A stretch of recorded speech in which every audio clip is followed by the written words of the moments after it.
आज रेशम और रीचा कहाँ रह रहे।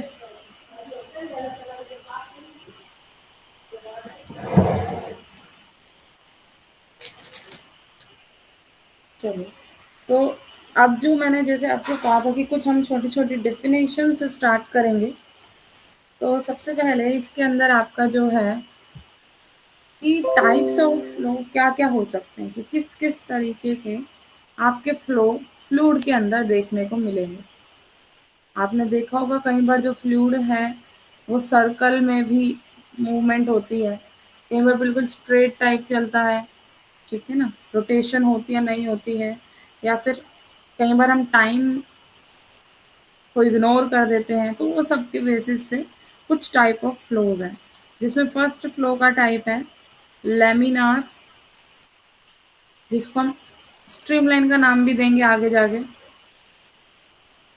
And turbulent flow, turbulent. तो लेमिनार और टर्बुलेंट फ्लो में क्या है आपके पास, इसमें आप फ्लूइड पार्टिकल के मोशन को देखते हैं। जो भी फ्लूइड के अंदर पार्टिकल्स हैं, इसमें आप देखेंगे कि हर फ्लूइड पार्टिकल एक डेफिनेट कर्व को ट्रेस कर रहा है। मतलब इस तरीके से, जैसे यहाँ से चला है तो ये चलता जाएगा कर्व के अलोंग, ऐसे नहीं कहीं पे मूवमेंट रुकेगी। एक सेकंड रुकना।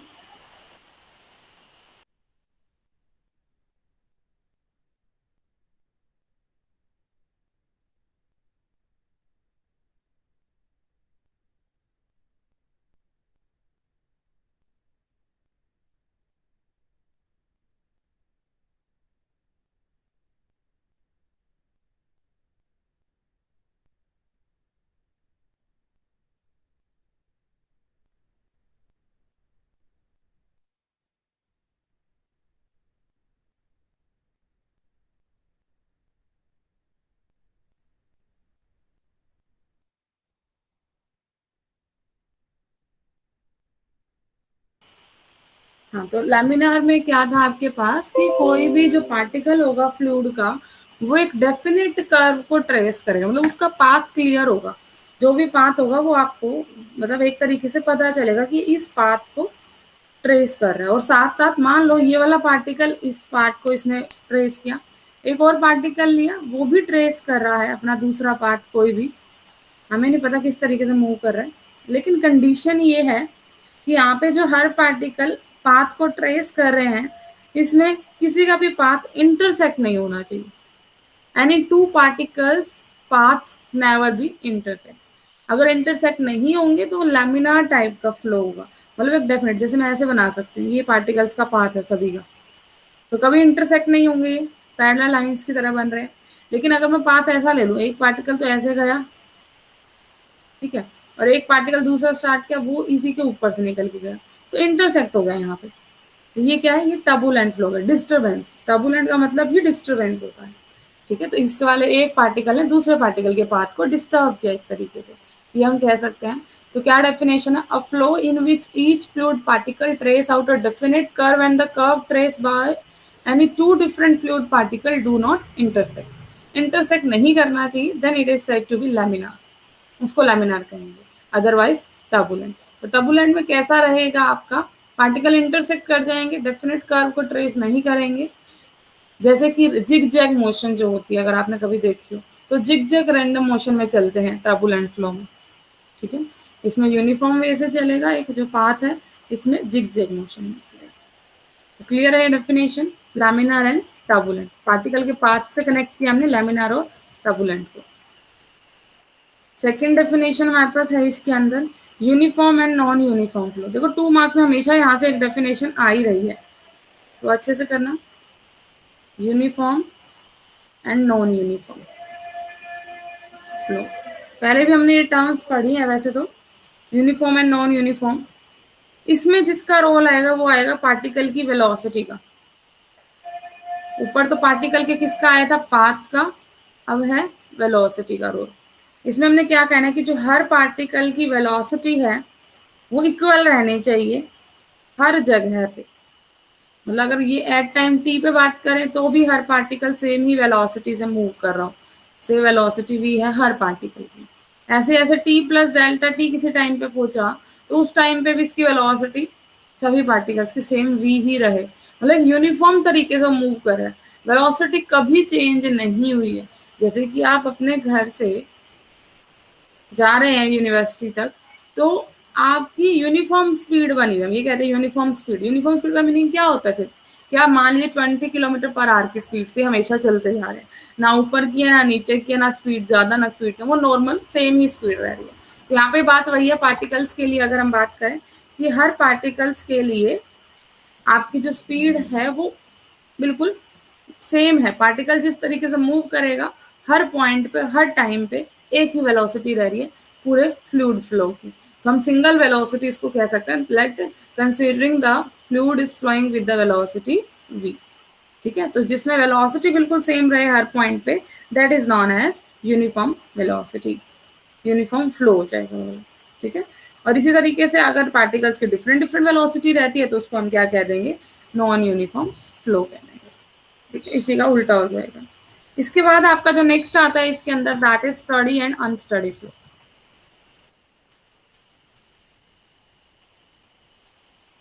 स्टडी एंड अनस्टडी, ये भी पहले अवेयर होगी क्या होता है स्टडी का मीनिंग, कुछ याद है?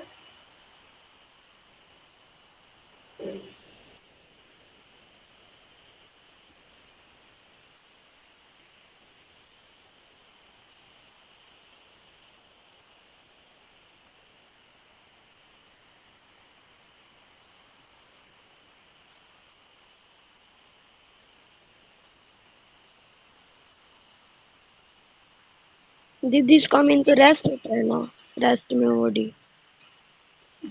ये स्टडी का वैसे मीनिंग तो रेस्ट है, लेकिन टाइम के विद रिस्पेक्ट क्या मीनिंग होता है इसके अंदर कि फ्लूइड की आप वो प्रॉपर्टी और कंडीशन देखो कि वो मोशन जो टाइम के इंडिपेंडेंट हो, इंडिपेंडेंट ऑफ टाइम। मेनली हमें ये देखना है कि जो फ्लो पैटर्न है वो टाइम के विद रिस्पेक्ट चेंज ना हो। मतलब अगर हम कहें इस टी टाइम पे जो फ्लूइड का पैटर्न था फ्लो, वो जो था सेम ही पैटर्न अगर T plus delta T time पे रह रहा है, मतलब टाइम के विद रिस्पेक्ट कोई चेंज नहीं आ रहा है फ्लूइड के पैटर्न में। जो इस टाइम पे था वही आगे जाके टाइम पे वही एंड तक सेम पैटर्न रहेगा, मतलब इंडिपेंडेंट ऑफ टाइम। तो डेफिनेशन क्या बनेगी इसके अंदर कि a flow in which property and condition associated with the motion of fluid are independent of time, that is the flow pattern remain unchanged। Flow pattern क्या हो जाए? Remain unchanged with respect to time. Time के with respect flow का pattern क्या रहे? Unchange रहे, तो उसको हम क्या कहते हैं? स्टडी फ्लो कह देते हैं। और अगर प्रॉपर्टीज और कंडीशन टाइम के विद रिस्पेक्ट फ्लूइड की चेंज हो जाए, डिपेंड रहे टाइम पे, तो हमारा फ्लो पैटर्न कैसा होगा? अनस्टडी होगा। तो ये जो है दोनों टर्म हम आगे जाके भी देखने वाले हैं, मतलब जहाँ पे भी टाइम का रोल नहीं आएगा। मान लो आपको एक फंक्शन v दे दिया, वेलोसिटी वो दे दी एक्स वाई जेड, और एक बार वेलोसिटी मैं दे रही हूँ एक्स वाई टी स्क्वायर, तो ये टी पे डिपेंड हो गई, ये टी पे डिपेंड नहीं है। ये स्टडी वाला हो गया केस, और ये अनस्टडी वाला हो गया। तो जब फ्लूइड की प्रॉपर्टीज टाइम इंडिपेंडेंट हो जाती हैं, तो उनको हम स्टडी फ्लो कहते हैं। ठीक है, टाइम से इंडिपेंडेंट। अब इसका जो नेक्स्ट आता है, अभी तक जो जो हमने पढ़ा है, देखो सबसे पहला लैमिनार एंड टर्बुलेंट, जिसमें पाथ को ट्रेस किया गया था डेफिनेट कर्व में। यूनिफॉर्म एंड नॉन यूनिफॉर्म, इसमें हमने इक्वल वेलोसिटीज की बात की थी। Then steady and unsteady flow आया है, जिसके अंदर हमने टाइम इंडिपेंडेंट की बात की। अब जो फोर्थ आ रहा है आपका, that is rotational and irrotational flow.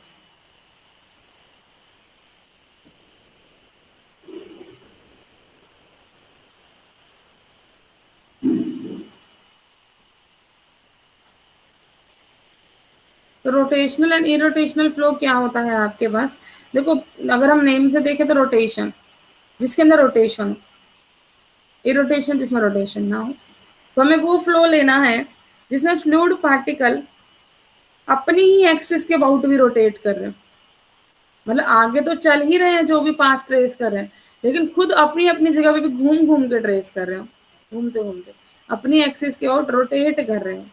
जैसे अगर आपने कभी देखा हो, ऐसे बहुत सारे अब तो यहाँ पे राइड्स हैं जहाँ पे आप जैसे जो झूले वगैरह देखते होगे, तो उसके अंदर जो खुद भी मूव हो रही होती है चेयर्स और पूरा प्लेटफॉर्म भी मूव हो रहा होता है, अगर आपने देखा हो तो अपनी एक्सिस के अबाउट भी रोटेशन है, और जो पाथ ट्रेस कर रहा है वो तो कर ही रहा है।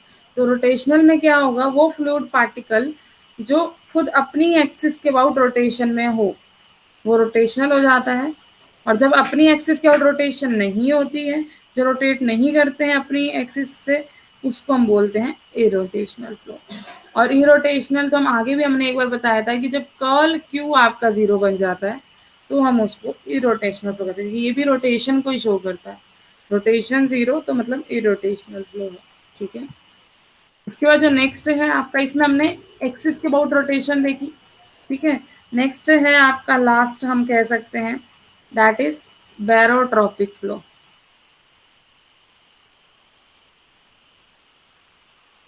बैरोट्रॉपिक, TRO।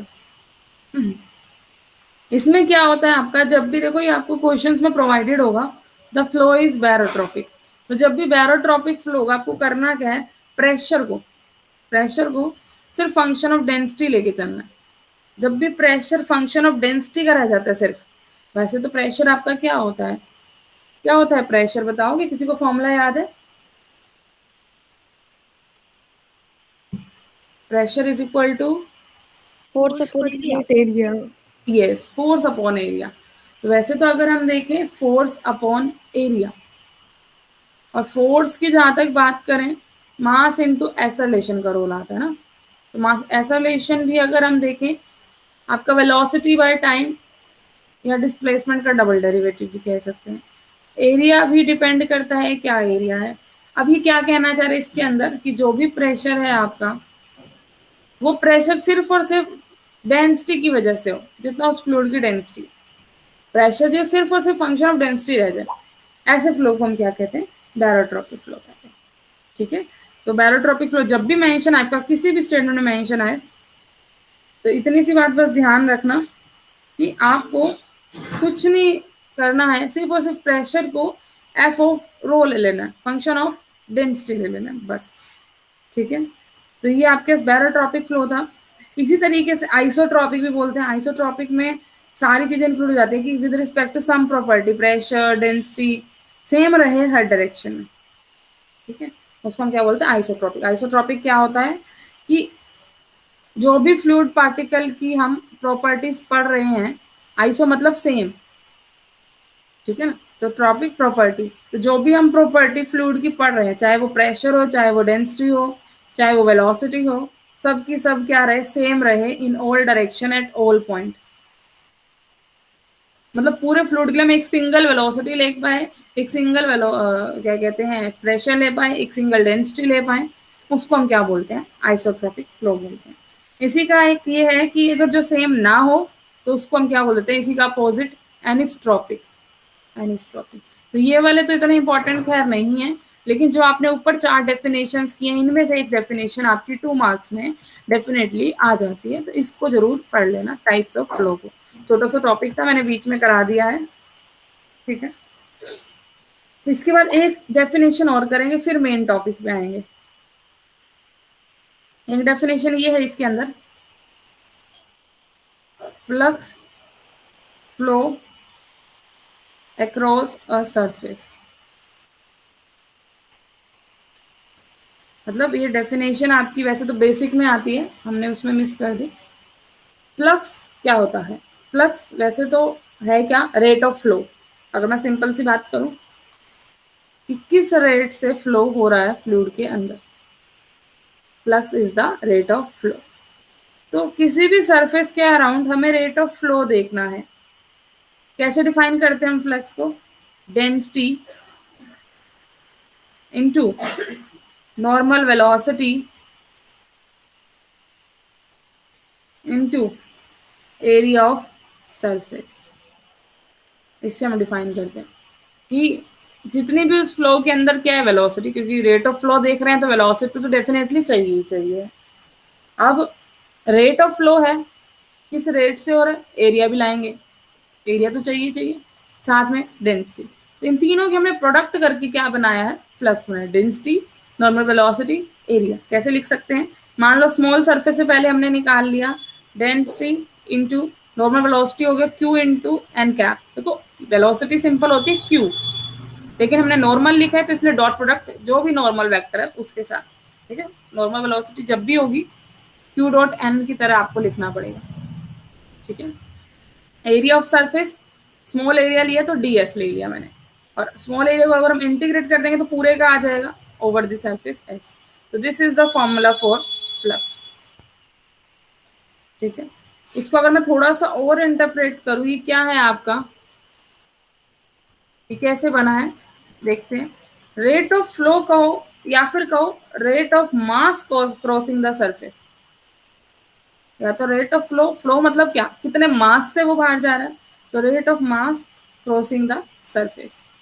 तो मास होता क्या है, क्या फॉर्मूला पता है किसी को मास निकालने का? डेंसिटी का पता होगा, density is equal to mass by volume. Volume, yes very good. तो मास का क्या निकलेगा यहाँ से, डेंसिटी इंटू वॉल्यूम हो जाएगा। तो यहाँ पे डेंसिटी इंटू वॉल्यूम, और इसका रेट लेना है, ठीक है ना, रेट ऑफ फ्लो है, तो डेरिवेटिव कर देते हैं विद रिस्पेक्ट टू टाइम, ठीक है। अब यहाँ पे वॉल्यूम को हम कैसे लिख सकते हैं, वॉल्यूम को हम लिख सकते हैं एरिया इंटू लेंथ। वॉल्यूम बनता तो ऐसे ही है कि एरिया में ही एक और लेंथ अगर हम कंबाइन कर दे तो वॉल्यूम बन जाता है इन जनरल, अगर हम देखें तो इसको मैं एरिया इंटू लेंथ लिख सकती हूँ, ठीक है। और रो था यहाँ पे, और बाहर डी बाई डी टी जो है इसको मैं लेंथ के साथ ले आई, मतलब डिस्प्लेसमेंट बाय टाइम बन गया ये। तो ये क्या बन गया आपका, ये तो एक तरीके से चेंज हो गया वेलोसिटी में, ये हो गया एरिया, और ये हो गया डेंसिटी। यही तो हमने तीनों लिए थे, density into area into normal velocity लिया था हमने, क्योंकि डायरेक्शन भी शो करने किस डायरेक्शन में फ्लो है। तो यही है रेट ऑफ मास, उसी से देखो हमने निकाला ये फॉर्मूला। रेट ऑफ फ्लो को ही हमने कहा था कि क्या होता है, फ्लक्स होता है। फ्लक्स को फिर रेट ऑफ मास लिख के हमने उसको अप्लाई करके देखा तो सेम फॉर्मूला आया है जो हमने फ्लक्स में डिस्कस किया है, ठीक है ना। Q dot N density into D S, उसका पूरा integration over the surface S. Clear है ये, लॉजिक भी समझ आया होगा कैसे बना ये।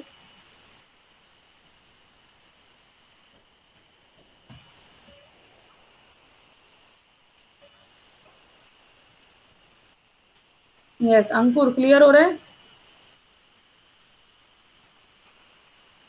हाँ जी दी।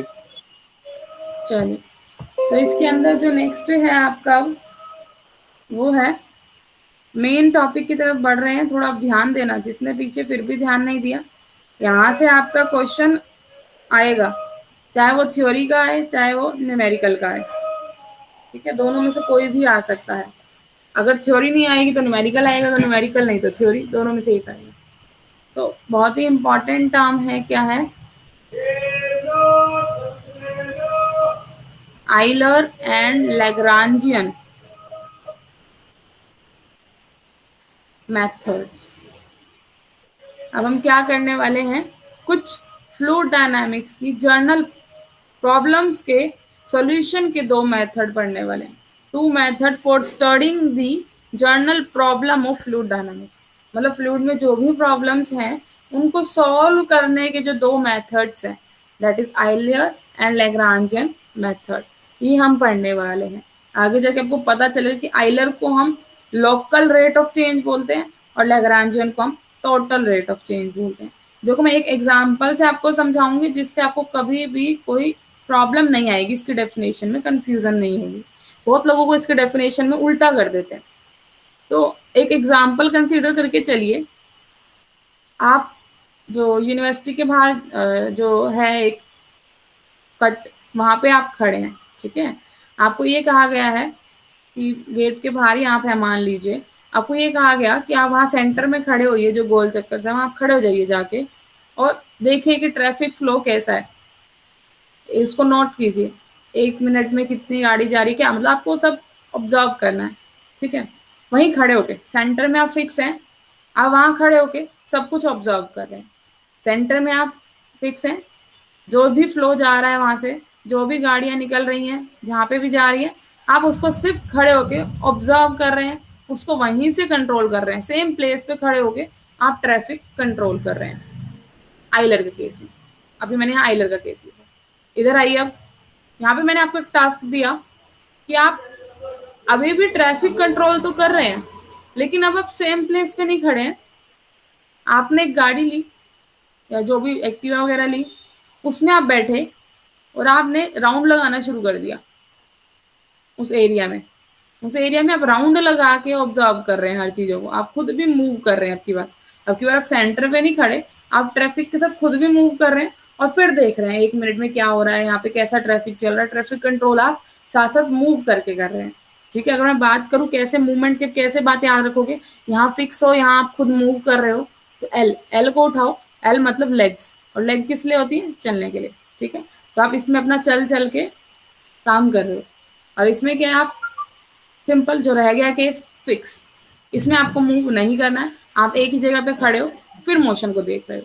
ठीक है, तो अब मैं डेफिनेशन की तरफ बढ़ रही हूँ, दोनों का एक एक एग्जाम्पल जो मैंने आपको दिया उसके अकॉर्डिंग आइलर की डेफिनेशन पे चलते हैं। इसमें क्या किया हमने, we fix a point in space occupied by fluid.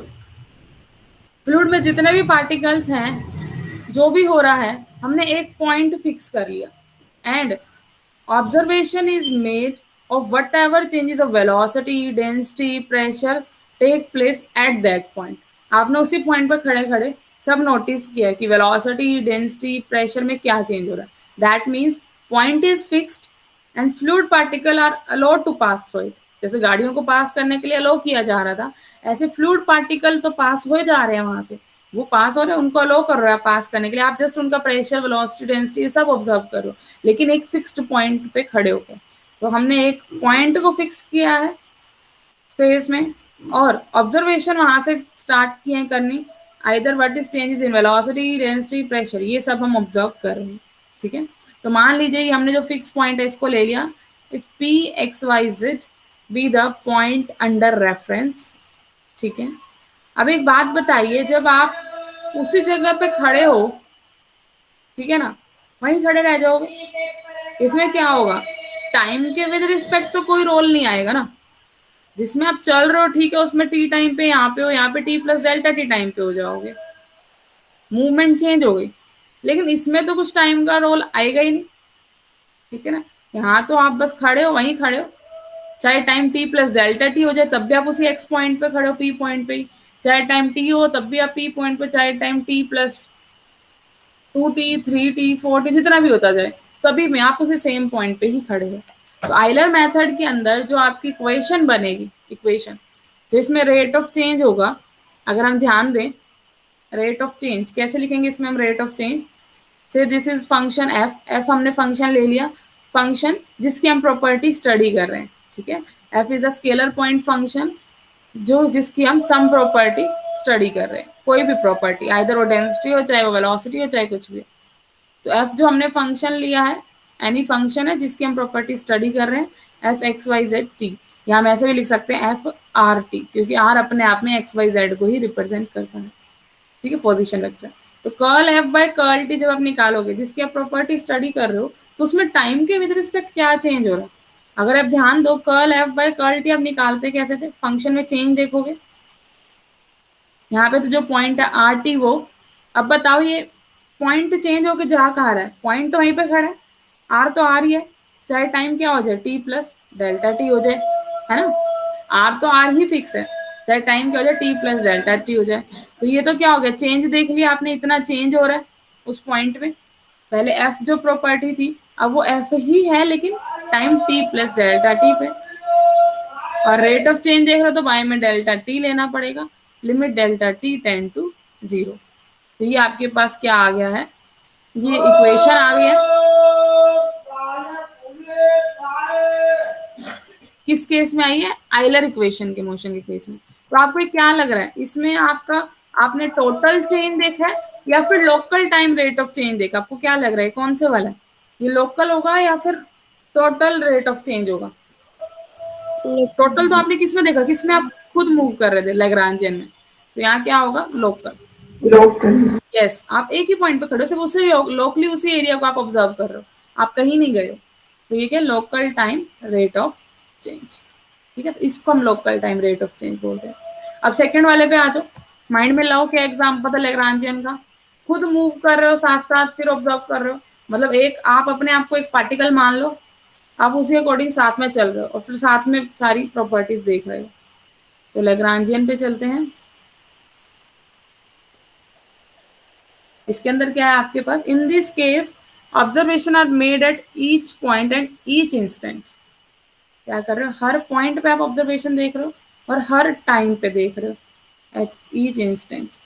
ठीक है ना, मतलब कोई भी हमने एक पार्टिकल सिलेक्ट कर लिया फ्लूइड का, और उसकी ऑब्जर्वेशन देखने के लिए हम उसी के साथ मूव कर रहे हो, पार्टिकल जहां जहां जा रहा है आप भी साथ जा रहे हो, और उसी पार्टिकल के आप मोशन को ऑब्जर्व करने लगे, उस पर्टिकुलर मोशंस को आपने ऑब्जर्व किया। ठीक है, तो मान लीजिए वो fluid particle initially A B C point पे था इनिशियली पहले, और टी टाइम के बाद वो एक्स वाई जेड पे आ चुका है मान लो, सेम फ्लूइड पार्टिकल। तो यहाँ पे क्या हुआ, इनिशियली कुछ पोजीशन थी, उसके बाद कुछ और पोजीशन हो गई, तो यहाँ पे जो कोऑर्डिनेट्स है फाइनल, वो डिपेंड करेंगे इनिशियल में। मतलब मैं अगर एक्स बना रही हूँ तो some function of A B C और टी है, इनिशियल पे डिपेंड कर रहा है, इनिशियली आप कहाँ थे, फाइनल अब आप कहाँ हो। ऐसे वाई भी some function of A B C और टी बनेगा, और जेड भी some function of A B C और टी बनेगा। अब इसका अगर मैं वो डेरिवेटिव वाला पार्ट निकालूँ, कितना चेंज हुआ। अब अगर आप चेंज देखोगे, फंक्शन वही एफ ले लिया मान लो जिसकी हम प्रॉपर्टी पढ़ रहे हैं, कितना चेंज हुआ बताओ आप। पहले आर टी पॉइंट पे था मान लो, अब आर भी चेंज हुआ, पोजीशन भी चेंज होगी, तो R plus delta R position कर दी, और टाइम में तो डेफिनेटली हम चेंज देख ही रहे हैं। ठीक है ना, यहाँ पे डेल्टा टी आ गया, limit delta T tend to zero. और अब की बार क्या हुआ, टोटल रेट ऑफ चेंज हुआ है, पूरा चेंज हुआ है, तो इसको हम कैपिटल से रिप्रेजेंट करते हैं D F by D T. यहाँ पे आपके X dot Y dot Z dot निकलेंगे, यहाँ डेरिवेटिव पॉसिबल है, पीछे वाले में आपके डेरिवेटिव पॉसिबल नहीं थे, X dot Y dot Z dot नहीं था, वहाँ पे पोजिशन में चेंज नहीं था, यहाँ आपका पोजिशन में चेंज है। ठीक है, तो इसको हम बोलते हैं टोटल रेट ऑफ चेंज, या फिर हम ये भी बोल सकते हैं, हमने किस पे फोकस किया, इंडिविजुअल पे फोकस किया, तो हम इसको ये भी बोल सकते हैं, और individual time rate of change, individual time rate of change ये भी बोल सकते हैं। ठीक है, अब इन दोनों के बीच में रिलेशन भी है, उस रिलेशन को निकालेंगे हम, D F by D T और curl F by curl T आया आपका ऊपर वाला, तो इन दोनों के बीच में एक रिलेशन भी है, उस रिलेशन को निकालते हैं, दोनों के बीच में क्या रिलेशन है, local time rate of change और total time rate of change में क्या रिलेशन है। अगर हम ध्यान दें, हमने फंक्शन एफ क्या लिया था, F is a function of X Y Z and T, इन सबका फंक्शन था। तो यहाँ से अगर मैं टोटल डी एफ निकालना चाह रही हूँ, डी एफ कैसे निकलेगा, curly F by curly X D X, curly F by curly Y D Y, curly F by curly Z D Z, plus curly F by curly T D T, क्योंकि F यहाँ पे चारों का function है। तो जब मैं total rate देखना चाह रही हूँ डी एफ, तो मुझे यहाँ से भी आना पड़ेगा, यहाँ से भी, यहाँ से भी, यहाँ से, चारों से मैंने ले लिया। अब D F by D T हम निकालना चाहते हैं जो मेन था, तो बाय में डी टी हर एक के कर दिया हमने, ये तो क्या होगा, डी टी से डी टी कैंसिल, क्या बच गया। अगर इन तीनों को देखूं, क्या मैं इन तीनों को ऐसे लिख सकती हूँ, मुझे बताना, curl F by curl F I I cap, curl F by curl Y J cap, curl F by curl Z K cap, इसकी dot product D X by D T I cap, D Y by D T J cap, D Z by D T K cap, और ये बच गया बाहर curl F by curl T addition. क्या ये लिखा जा सकता है जो मैंने लिखा, बताइए। हाँ जी। कुछ भी नहीं है ना, आई आई वाली प्रोडक्ट होगी यही बनेगा, जे जे वाली ये बनेगा, और के वाली ये बनेगा।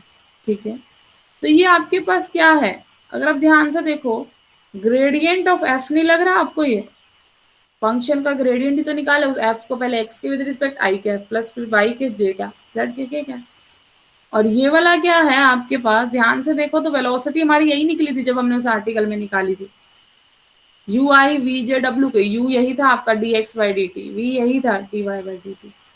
ठीक है, तो ये क्या बन रहा है, क्यू बन रहा है आपका वेलोसिटी, प्लस इसको रखे रहने दो curl F by curl T. तो ये दोनों के बीच में देखो रिलेशन आ चुका है, ये D F by D T था, ये curl F by curl T, दोनों कैसे कनेक्टेड है, जस्ट एडिशन में gradient of F dot Q भी आपको करना पड़ रहा है, तो दोनों बीच में रिलेशन है। अगर इसमें से मैं एफ को कॉमन लेना चाहूँ, देखो डॉट प्रोडक्ट को हम उल्टा भी लिख सकते हैं, ऐसे भी लिख सकते हैं, no problem, A dot B is equal to B dot A, तो यहाँ से D by D T of F, F को मैंने हटा दिया, यहाँ आ गया क्यू डॉट डेल, यहाँ से भी एफ हट गया, और यहाँ से भी टोटल से एफ हटा दिया मैंने, तो ये आपका एक ऑपरेटर आ चुका है, डी बाई डी टी का रिलेशन दे दिया इसने, ऑपरेटर बोल सकते हैं हम इसे। आप इसको कहीं पे भी अप्लाई कर सकते हैं, यहाँ पे कोई भी फंक्शन हो, डी वाले को अब आप कर्ल में लेके जा सकते हैं इस रिलेशन से, उस फंक्शन को यहाँ लिखेंगे, उस फंक्शन को यहाँ लिखेंगे और उस फंक्शन को यहाँ पे लिखेंगे आप, ठीक है। तो कभी भी अब आप टोटल को पार्शियल में चेंज कर सकते हैं बाय दिस रिलेशन, ये फ्लूइड ने निकाल के दिया है फॉर फ्लूइड पार्टिकल्स मोशन, ठीक है। क्लियर हुआ है? तो इसको हम बोलते क्या है, यहाँ पे हम इसको बोलते हैं लेग्रांजियन ऑपरेटर, जो निकला है आपका ये लाग्रांजियन ऑपरेटर है आपका, ठीक है ना। आप टाइम रेट ऑफ चेंज देख रहे हैं, या फिर हम ये भी बोल देते हैं डिफरेंशिएशन फॉलोइंग द फ्लूइड, ये टर्म्स आपके रिमार्क्स में दे रखे हैं, आप पढ़ सकते हैं। इसके बाद हम ये कह रहे हैं कि यहाँ पे तो एफ आपका स्केलर पॉइंट फंक्शन हमने लिया था, अगर आप वेक्टर पॉइंट फंक्शन लोगे आप उस पर भी अप्लाई कर सकते हो। तो जो ये वाला रिलेशन है, स्केलर हो चाहे वेक्टर हो चाहे कोई भी फंक्शन हो, सभी पे अप्लाई हो सकता है, ठीक है, सभी पे अप्लाई हो सकता है। जो आपने आइलर मेथड पढ़ा है, अभी दो मेथड पढ़े, लेग्रांजियन और आइलर। आइलर में आप फिक्स थे, लोकल चेंज देख रहे थे, लेग्रांजियन में आप टोटल चेंज देख रहे थे, फिक्स नहीं थे, मूव कर रहे थे साथ में, ठीक है ना। तो आइलर वाले को हम फ्लक्स मेथड भी कई बार बोल देते हैं, पेपर में आ जाता है डिस्क्राइब फ्लक्स मेथड, तो फ्लक्स मेथड और कोई डिस्क्राइब नहीं करना आपको, आइलर मेथड को ही डिस्क्राइब करना है, ध्यान रखना। दोनों ही स्टडी करते हैं फ्लूइड डायनामिक्स को, उनकी प्रॉब्लम्स को सॉल्व करने के लिए यूज किए जाते हैं। अगर हम ये कहें कौन सा ज्यादा इंपॉर्टेंट है, तो दोनों ही अपने आप में इक्विवेलेंट है। प्रॉब्लम से जज करना पड़ेगा कि किसको किस पे अप्लाई किया जाए, आइलर वाला किस पे किया जाए और लेग्रांजियन वाला किस पे अप्लाई किया जाए, ठीक है। तो ये आपका आइलर और लेग्रांजियन का रोल था। आज हमने इनके बारे में पढ़ा है, थियोरेटिकल एस्पेक्ट से। देखो क्वेश्चन आ रहा है इसका 8 नंबर में, तो इस डेफिनेशन को रट लो, लाइन टू लाइन लिखोगे तो भी कोई दिक्कत नहीं है, समझ आ गया तो आप सब कर सकते हो इसके बारे में। मेन था समझना, तो अगर किसी को कोई समझने में डाउट है तो बताइए।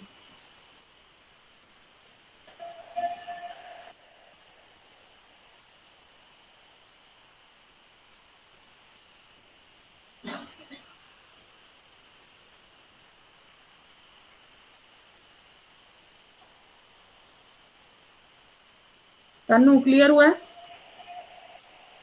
Yes ma'am. चलिए, तो आई थिंक सबको क्लियर हो गया होगा आज वाला काम, इसको अच्छे से आज करके देखिए। कल हम, वैसे तो देखो इसके एग्जाम्पल हैं, ऐसी बात नहीं है, लेकिन इसके एग्जाम्पल ना आपके सिलेबस में मेंशन नहीं कर रखे और ना ही आपके नोट्स में लिखे हैं डिपार्टमेंट वाले में। वैसे एक्स्ट्रा नॉलेज के लिए आप एग्जाम्पल्स कर सकते हैं, लेकिन आपके डिपार्टमेंट के नोट्स हो चाहे, अगर हम वैसे देखें तो एग्जाम्पल है नहीं इसके अंदर, लेकिन बुक में जरूर है। एमडी राय सिंह हानिया की अगर आप बुक देखेंगे, उस बुक के अंदर एग्जाम्पल जरूर हैं इसके, सिंपल डेरिवेटिव्स पे हैं, सॉल्व करना होता है उनको। तो मैथ्स वाला में तो पक्का नहीं है क्योंकि उनके तो नोट्स में नहीं है। एक अगर कर सकते हो फ्लूइड के नोट्स, कंप्यूटर साइंस वाले आपको मिल चुके हैं डिपार्टमेंट से? दीदी यही है सेम हमारे भी। बिल्कुल सेम है। एक बार ये चेक करना कि इसके एग्जाम्पल्स है या नहीं है तुम्हारे नोट्स में, आइलर और लेग्रांजियन के। अगर हैं तो ही कराऊंगी, अदरवाइज हम नेक्स्ट टॉपिक जो है वो भी इम्पोर्टेंट है, उसकी तरफ कल मूव करेंगे, स्ट्रीमलाइन, स्ट्रिकलाइन एंड पाथलाइन। उसके एग्जाम्पल सबके उसमें होंगे, वो कोई दिक्कत नहीं है, ठीक है। तो मुझे बताना एक बार, या बिल्कुल यही हैंड रिटन, यही वाले ही राइटिंग के भेजे हुए हैं? यही है दीदी, हैंड रिटन ही। कौन पढ़ा कौन रहा है तुम्हें fluid? Poonam ma'am. Poonam ma'am. अच्छा, तो उन्होंने यही नांदल सर के हैं ही जो राइटिंग है ना, जो मैंने आपके शेयर की है।